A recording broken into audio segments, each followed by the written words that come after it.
thought for the day. If you work really hard and you're kind, amazing things will happen.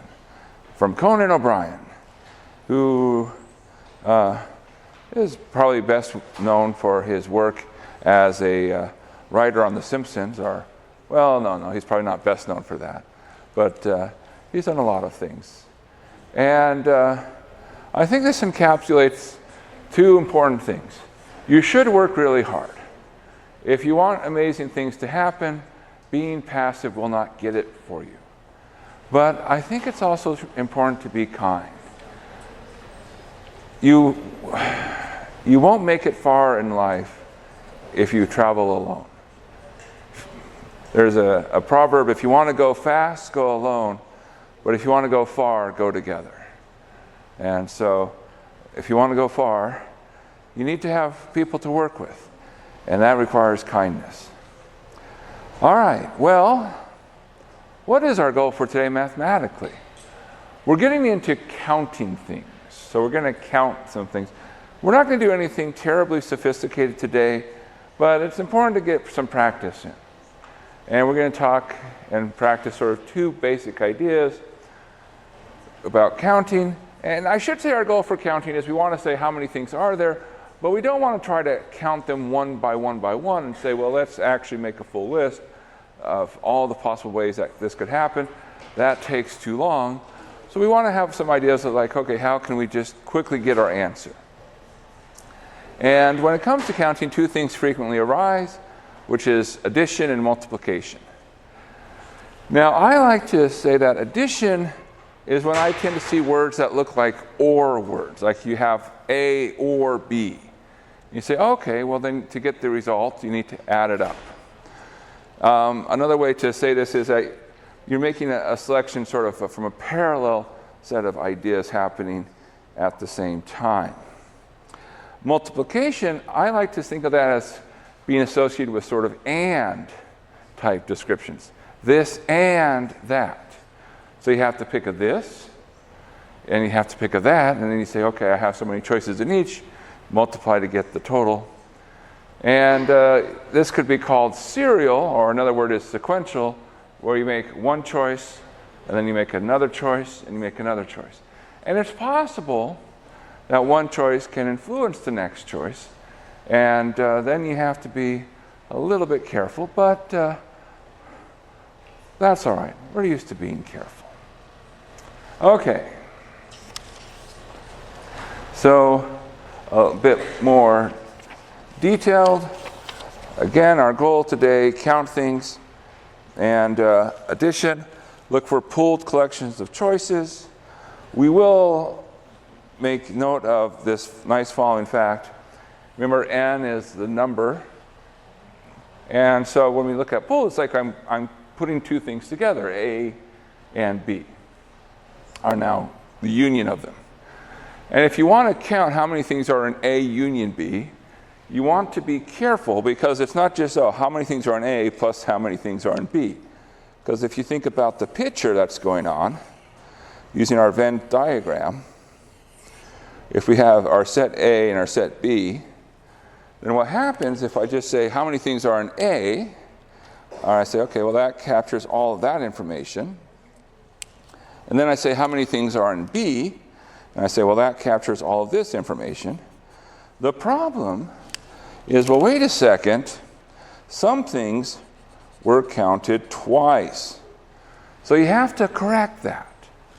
And so you have to make sure, have I overcounted? This is a very common thing that happens when you're trying to count things, is to say, well, I go through and I count these configurations and these combinations, but it's sometimes possible that one thing was counted twice. So you have to be careful and make sure you account for that. This is essentially a correction term. And there's similar correction terms for any number of sets that you want to put there together. It basically, there's this mathematical principle called inclusion-exclusion. I think this is probably as sophisticated as we'll get, but just be aware of it. And for multiplication, well, okay, there we have a sequence of choices happening. And look for the word and. Now, there's this very long thing, and we'll see this when we get to some examples here. Multiplication is particularly good if you're making a sequence of choices, and you say, okay, the number of options I have at a current choice might depend on how many things I made before, but not depend on what choices were made before. I know that's being very vague, but again, we'll see some examples of that. Because if such is the case, then it becomes rather easy to carry out the multiplication. A vague way of saying what's going on, addition tends to be things that you could say is described in terms of the language of sets. Multiplication could be things that are more accurately described in the language of list. And what makes a list different from a set? Well, in a list, order matters, and in sets, they do not. But that's the basic idea, and the rest of today is practice, and hopefully we'll do great.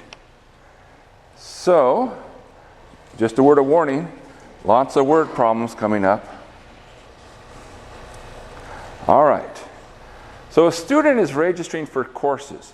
There are 3 options in mathematics, 4 options in English, 5 options in business, and 2 options in underwater basket weaving available for all those underwater basket weaving majors. Well, to be honest, I don't think we have an underwater basket weaving major at Iowa State. Maybe we have a minor though, I'm not sure. So there's 2 things, part A and part B. If the student plans to take 4 courses, 1 from each department, right? So there's the math department, the English department, the business department, and the underwater basket weaving department. How many different options will they have? So, what do we do? Well, we can think of it as we have 4 slots we have to fill. Right, we have our math, our English, our business, and our underwater basket weaving. I probably should have chosen a shorter major. I mean, you say, okay, we have to fill each one of these with a choice because they're going to pick 1 from each department. So how many options are available in the math? Do we know the answer to that? 3. So they'll have 1 of 3 options that they can pick here. How many options are available in English? 4. How many options are available in business? 5. And underwater basket weaving? 2. So they make 1 of 3 choices for math, 1 of 4 choices for English, 1 of 5 for business, and 1 of 2 for the last one. So, is this a case of multiplication or a case of addition? This is a multiplication one. So, the answer will be 3 times 4 times 5 times 2, giving 120. So 120 different possible options for their schedule. Now, of course, students at a larger school, say like our school, that number shoots way up because there's a lot more options that are available. So it's every student has essentially a unique schedule because of that. Now there's part B. The student's going to work part-time. And so deciding that they are going to work part-time, they say, look, we can only take 1 class. Now, how many different options will they have?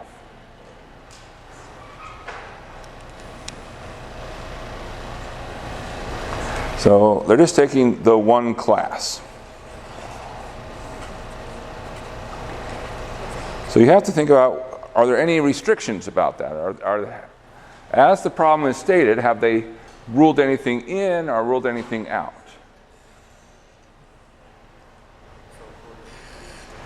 Well, they haven't specified, they haven't said, oh, I'm only going to take one class and it's a business class. They said, no, I'll take one class.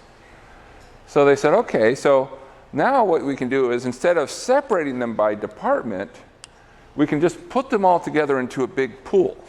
Say, well, how many different courses available are there? And the answer is it's 14, right? Because this is the and case. We're pooling the classes all into one big pool. So rather than differentiating them, now they combine into one. And then we say, okay, how many different courses are available? And they pick one of them. So 3 plus 4 plus 5 plus 2. All right. Any questions for this one? Good. Well, let's try another problem.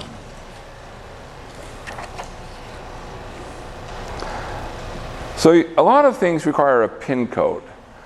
Maybe if you have an ATM card, sometimes if you have a cell phone unlock screen, that sometimes uses a PIN. Sometimes passwords online. So a PIN stands for personal identification number. And we're going to make a PIN code of length 6. And the PIN is going to use the digits 0, 1, 2, up to 9. And so now there's a question. How many different PIN codes can we make? And the answer is, well, it depends on what requirements there are. Because if you've ever tried to set a password for various websites, you might notice that some websites say, oh, you have to include this and you have to include that, or they throw requirements at you, which are very annoying and actually turn out to make passwords less safe, but that's a different story. All right, so what can we do? Well, let's start with part A. There's no restriction. You can choose any sequence of 6 digits that you like. How many options are there? So let's think about what's going on. We really can think of it as we have 6 things that we have to fill in.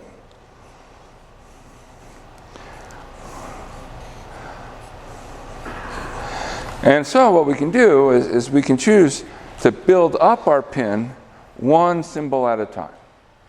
And we'll just start thinking about how many choices do we have. Now, let's assume we're in part A.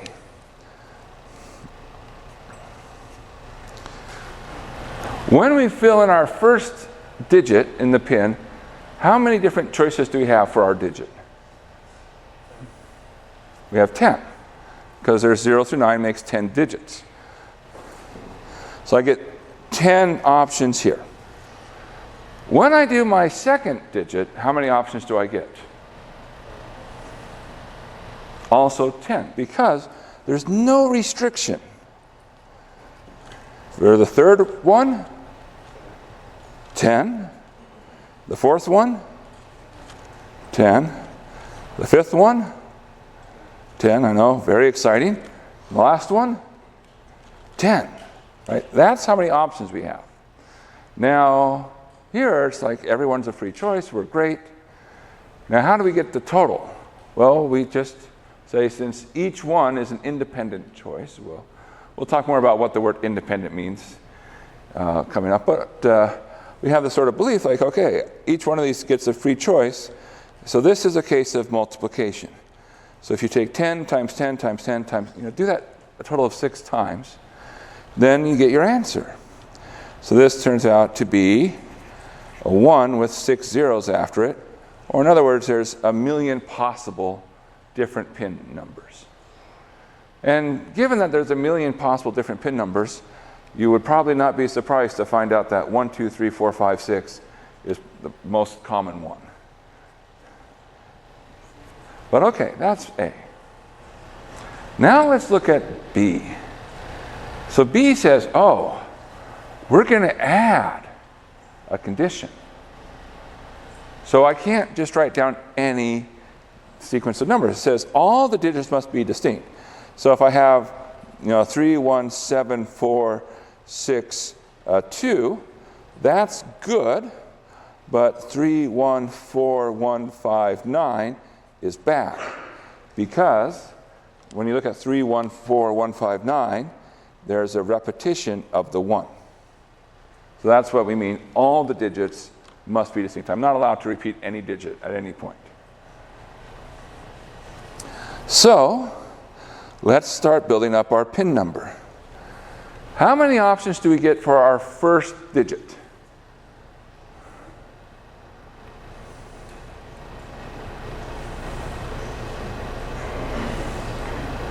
10. Right? So far, no matter what, if I only look at the first digit, like I'm just going to build it up one at a time, I'm guaranteed I haven't repeated anything, because there's only one digit. Now, I fill in my second digit. How many options do I have? 9. Right? I can't choose the one that came before. So, that's a 9. Now, I come to fill in my third digit. How many options do I have? I have 8. Because I can't repeat anything. Now, here's, we'll pause here as I draw a terrible 8.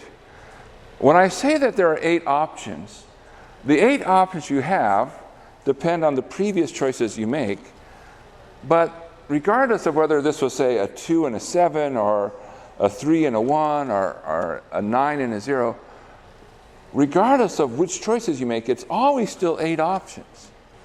And so this is a case where it's like, okay, the quantity of choices available at each step depends on what happened before, but not on the choices that you made at the previous stage. Okay, if we keep filling this up, how many for the next slot? 7. And then 6, and then 5. And that turns out to be a number which I'm going to use a calculator for. Wahahaha. Calculators love calculating stuff. So 10 times 9 times 8 times 7 times 6 times 5. Any guesses? Is it bigger or smaller than a million? Yeah, it's got to be smaller. Okay. I mean, if you add restrictions, it's got to get smaller. 151,200. Still a pretty big number. All right. So that's part B. Now what about part C? Well, it says no 2 consecutive digits can be the same. So I am allowed repetition. So for example, if they're all distinct, that's okay. If I looked at 314159, is this okay?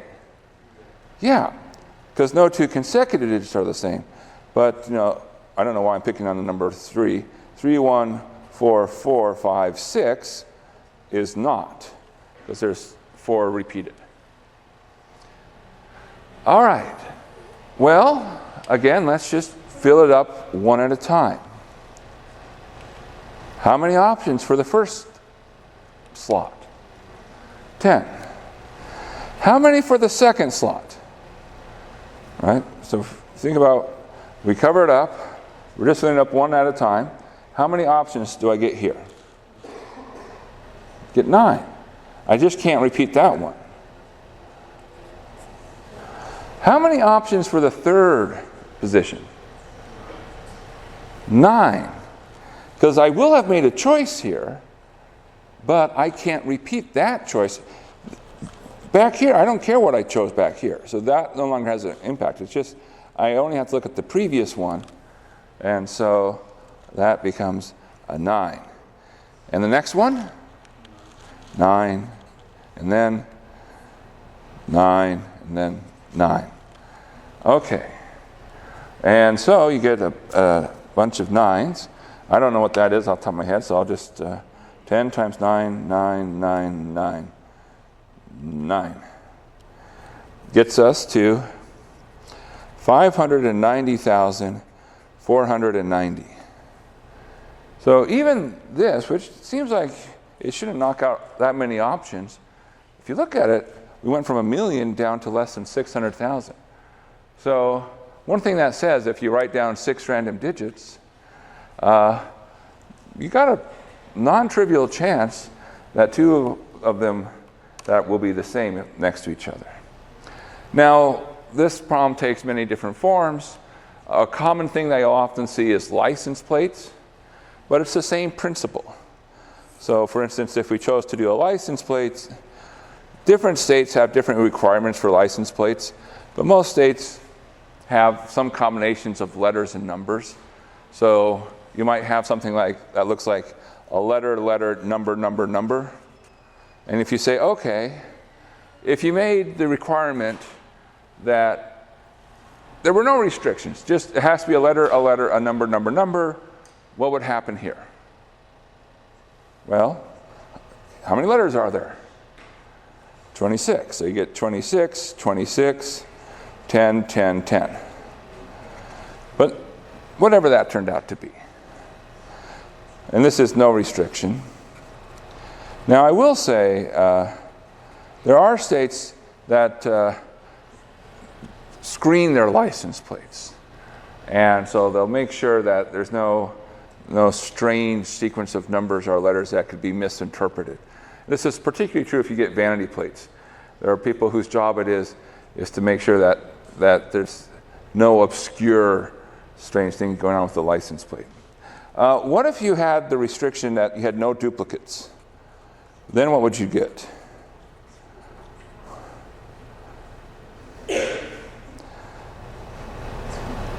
Well, 26 here, and then 25, and then 10, because a number doesn't duplicate a letter, and 9, and 8.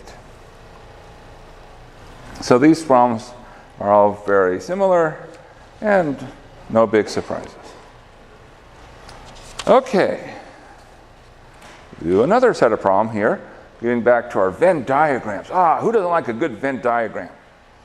So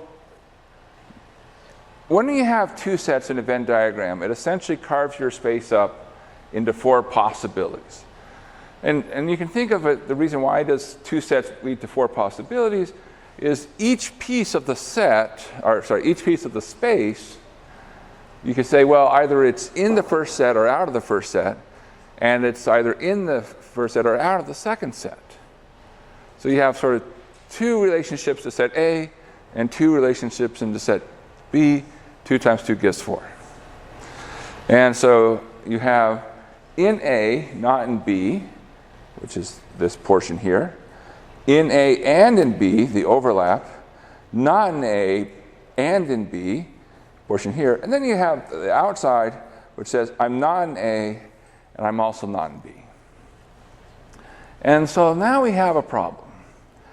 Find the sizes of these relative pieces, number of things in each part of these 4 parts, given that we have information.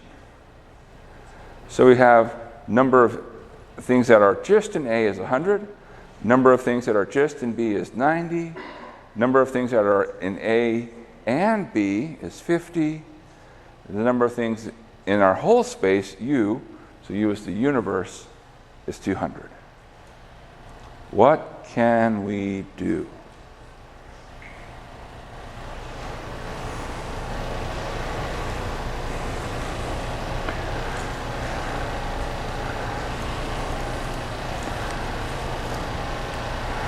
Well, there's options. We always have options. Now, one way to do this is just sort of say, I'll logically narrow things down. That's perfectly fine. Another way to do this is to say, well, you know what? I really have sort of 4 quantities. And let's go ahead. I'll give them names for just a second. X, Y, Z, W. It'll just makes it a little bit easier for me just to write down what's happening. If I'm looking at the number of things in A, what does that consist of in terms of these 4 pieces? If I want, how many things are in A? It's the 2 pieces that involve A. A intersect intersect B complement, A intersect B. So in terms of the symbols x and y, this thing says, oh, x plus y needs to be 100. How about the number of things that are in B? Well, what would that consist of? The pieces which involve B. So that would be the y and the z. So y plus z equals 90. And the number of things in the intersection, well, that's very convenient. That tells us y. Now we say, oh, hey, this is nice. Now, good news us, we had to find 4 things. Number of things in A intersect B complement, number of things in A intersect B, number of things in A complement intersect B, and the number of things in A complement intersect B complement, and we're like, oh, hey, freebie, freebie. But what else do we get? Given that we know that this is 50, what can we figure out? Can we figure out how many things are in A intersect B complement?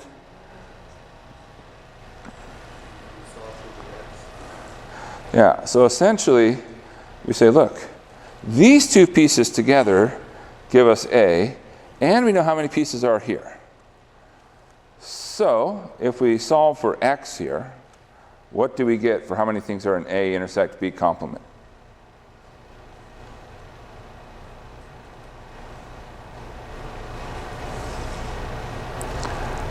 And if you don't like me introducing x, y, z, w, we can always go back and just say it the long way. So 100, which is n of A, that's equal to n of A intersect B complement plus the number of A intersect B.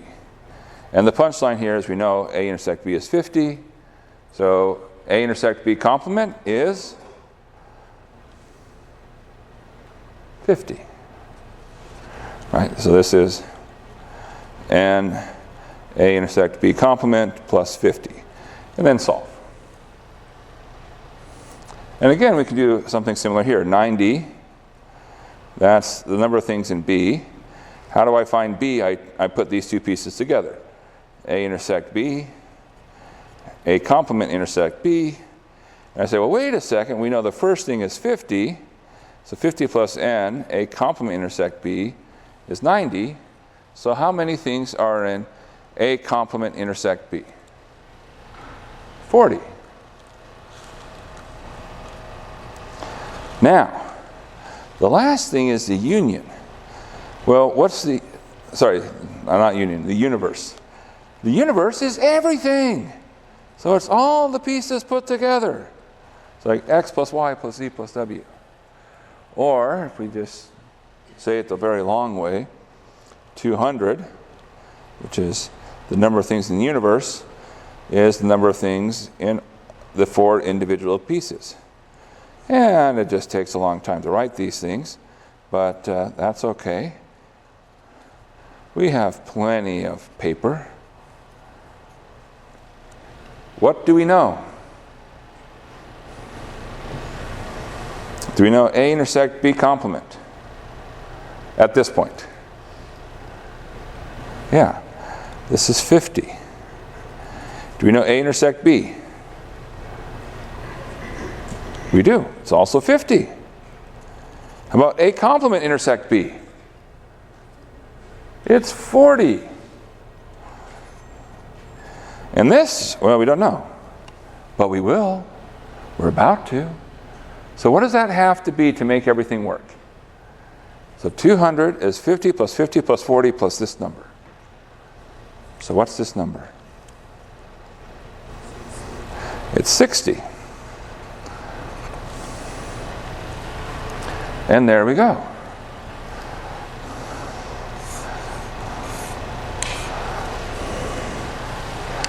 All right. Well, let's try another problem. Now here, things are going to get more interesting. We have the number of things that are not in A, so the complement of A, the number of things that are not in B, the complement of B, the number of things that are in A complement union B complement, and the number of things that are in our whole space. All right. So, how do we figure this one out?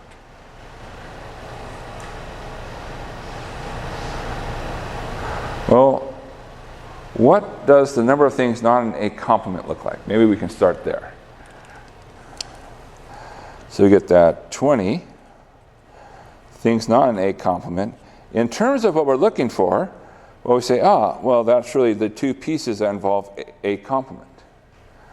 So I can split it into two parts. Number of things not in A complement but in B, plus the number of things that are in A complement and also not in B.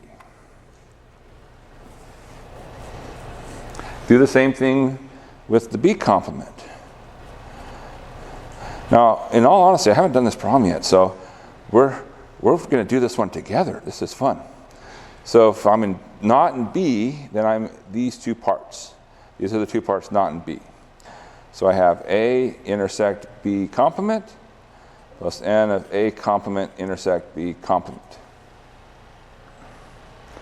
All right. How many things are an A complement union B complement? What does that consist of? So it says, I'm not in A, then union means or, I'm not in B. So anything that's not in A or not in B, where does that show up among the pieces? How many pieces will that consist of? Well, not one. It's more than one.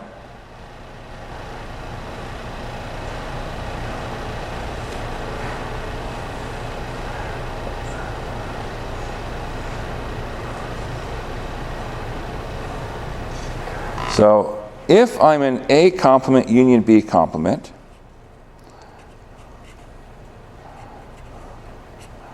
where do I show up here?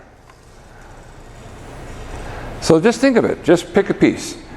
If I'm here, so I'm something that I belong to A, but I don't belong to B, am I in the set A complement union B complement? The answer is yes. Why? Because I'm not in B. Right? This says you're not in B. That's the intersection. I'm not in B, and this says, as long as I'm not in B, I'm good to go. So this contains that piece there. How about here? If I'm in A intersect B, am I in A complement union B complement? The answer? No. Because if I'm in A intersect B, I'm not in A complement, because I'm in A. And I'm not in B complement because I'm in B. So I'm not in either of these, so I'm not in their union. How about A complement intersect B? If I'm in A complement intersect B, am I in A prime union B prime? I'm sorry, I say A prime, I should say A complement. If I'm in A complement intersect B, am I in A complement union B complement? Yes. Because this tells me I have to be in A complement. If I'm in the intersection of things, I have to be in both things. So I have to be in A complement. And this says if I'm in either one, I'm good to go. So since I'm in A complement, life is good. So that's going to be add number of A complement intersect B. If I'm in A complement intersect B complement, am I in A complement union B complement? So basically I'm asking which things are subsets.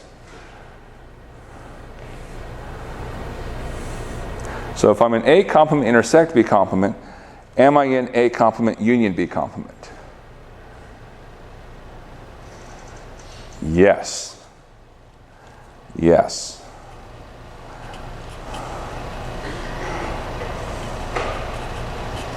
So what we've done, in case you're wondering, wait, what?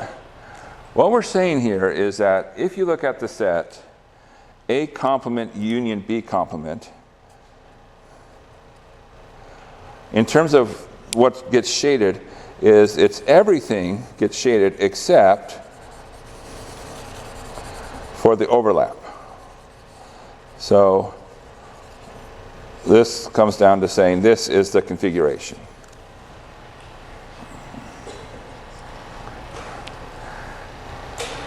All right. And then we have one more, which is the n of u. So 100, that's the number of things in the whole set. Well, if I want to add up everything, when I say the whole set, the whole universe, I just add up the 4 individual pieces.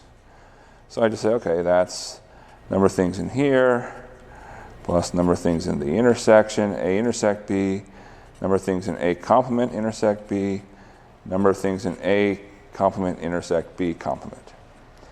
So we essentially have 4 equations and 4 unknowns. That's what we have. So we say, oh, equations and unknowns we can solve, but we don't want to go through and do a lot of work. We're just going to say, let's be smart about things. Let's look for things that we can connect.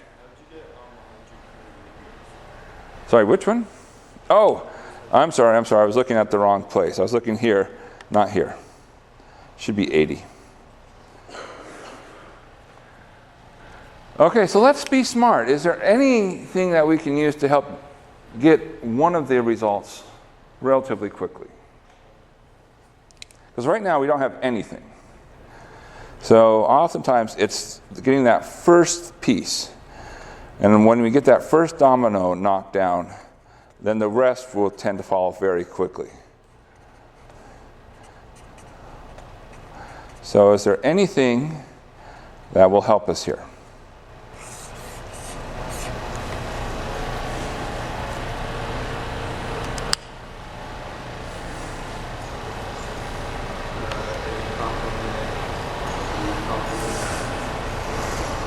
A complement intersect B complement? Can we find that one quickly?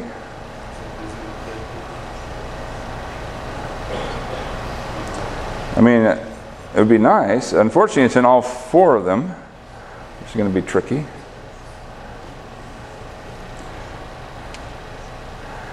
Let me draw attention to the last 2.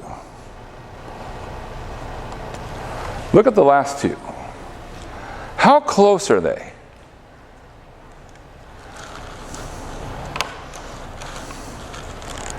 In particular, how much do they differ by? They match in the A intersect B complement. They match in the A complement intersect B, and they match in the A complement intersect B complement. What don't they match in?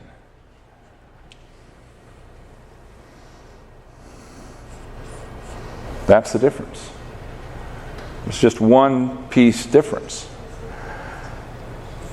Is that enough to help us find something out?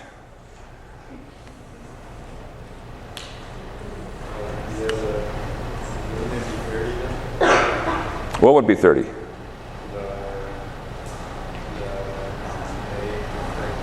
Yeah, so we can say that, hey, if we take these 3 pieces, they sum up to 50, and that's the same as these 3 pieces.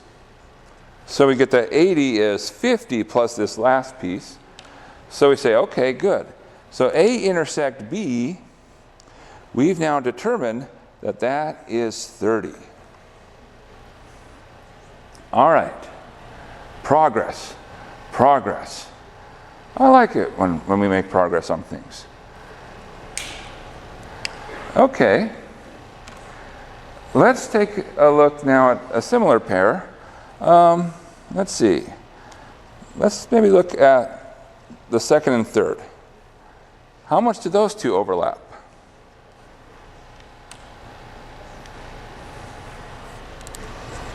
They both have an A intersect B complement, and they both have an A complement intersect B complement. What's the difference? Their difference is the A complement intersect B. So what does that allow us to conclude?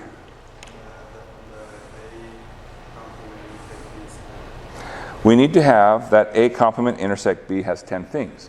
Because these 2 add to 40, so that means these 2 have to be 40, because that's just what the line above it says.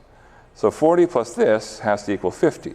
So A complement intersect B is 10. Now that we know A complement intersect B is 10, do we know how big A complement intersect B complement is? Look at our first equation.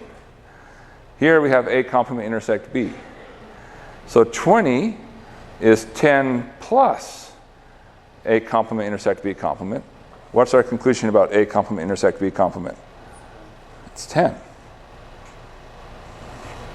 And our last one, our big, we've been leading up to this. What is A intersect B complement going to be? Well, we know this is 10. 10 plus the number we're looking for has to be 40. So our last number is 30. So 30, 30, 10, 10. So fun little puzzles to unwrap.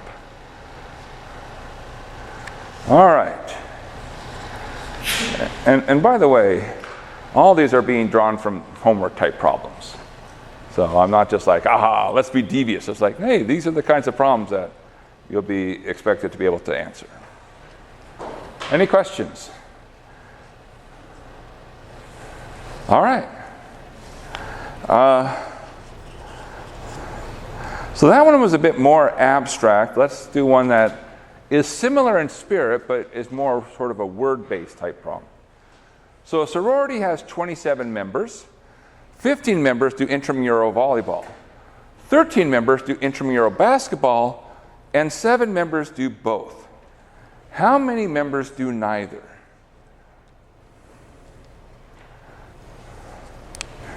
So let's think of the picture. We have our volleyball, we'll call V. Our basketball we call B. And then we have our sorority, S.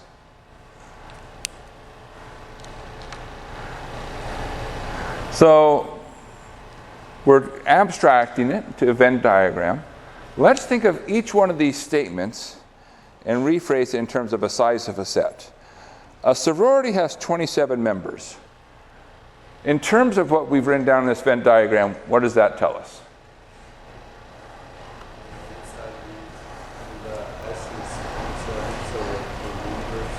The size of the universe, which is S, is 27. 15 members do intramural volleyball. We translate that to number of people who do volleyball, and N of V is 15. 13 members do basketball. Number of people who do basketball is 13. 7 members do both. Very athletic. What does that become? So doing both means you have to belong to both. So that's an intersection. B intersect V is 7. So the question, how many members do neither? Say, okay. So essentially, what are we asking for? We're trying to find this part. We're trying to find the people who aren't doing basketball or volleyball.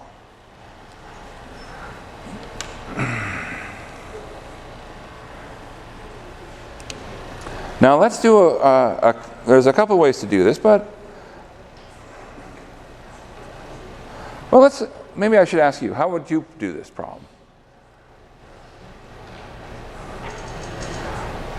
What do we know for sure about, we have 4 pieces here, right? 1, 2, 3, 4. Do we know the size of any one of these 4 pieces already?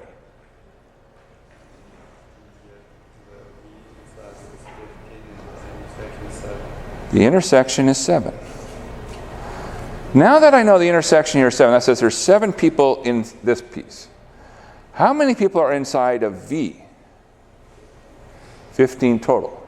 So if there's 7 people here, 15 in here, how many in just this portion? 8. Now we turn to basketball. There's 13 total in basketball. 7 of them are in the intersection. How many of them are not in the intersection? 6. So now we see that the number of people who play basketball or volleyball, we can just add this up. That's 8 plus 7 plus 6, and that makes 21. So there's 21 inside. That's people who do at least one of the 2 sports. What are we after? We're after the things outside of that. So we say, okay, so what do we do with this number 21? Yeah, that's how many people are in here. We know there's a total of 27 people. So then our answer is 27 minus 21 equals 6. So there are 6 people who do neither intramural sport.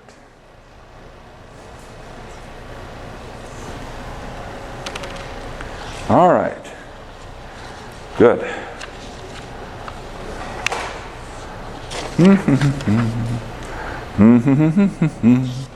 Any questions on this one? All right. This might be our last one for the day. A country park system rates its 20 golf courses in increasing order of difficulty as bronze, silver, or gold. Silver or gold. Silver or gold. Now, there are only 2 gold courses and twice as many bronze as silver courses. Oh, they're making this a little puzzle within a puzzle. Okay, so we have, I'll put gold at the top. Gold, silver, bronze. Now, we're told that there are 2 gold courses, but it's being a little bit more coy about how many bronze and silver courses there are. It says, well, there's twice as many bronze as silver courses. But can we figure out how many actual courses there are? Not just like, oh, the relative ratios. There's a total of 20 courses, and 2 of them are gold. So how many courses are left? There's 18. So the number of silver plus the number of bronze, that's 18 courses. We're told there are twice as many bronze as silver courses. What does that say?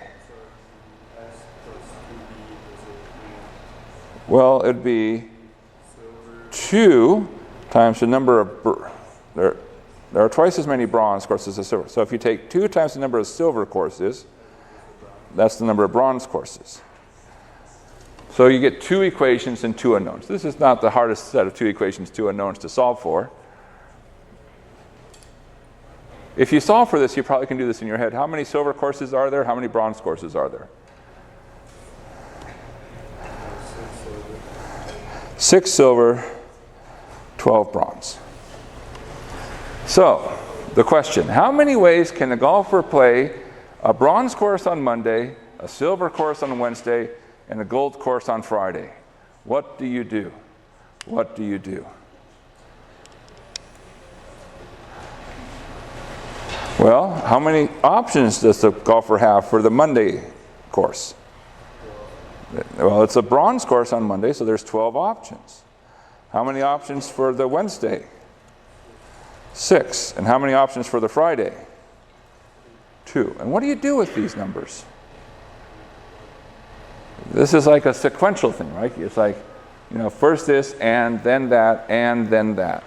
So the answer is 12 times 6 times 2, which is gross. A little bit of math humor.